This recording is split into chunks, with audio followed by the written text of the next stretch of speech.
तो दोस्तों आप सभी को बता दूं, भोजपुरी के हिट मशीन खेसारी लाल यादव जी की फिल्म डांस का लास्ट गाना आप सभी के बीच रिलीज किया गया है ग्लोबल म्यूजिक जंक्शन कंपनी से।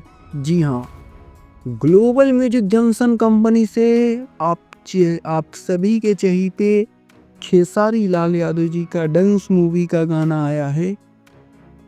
और आपको बताएं, डर लागे सटला पर उस गाने में लास्ट में दिखाया गया है कि 18 तारीख को सुबह 11 बजे ग्लोबल म्यूजिक जंक्शन पे डांस फिल्म को रिलीज किया जाए।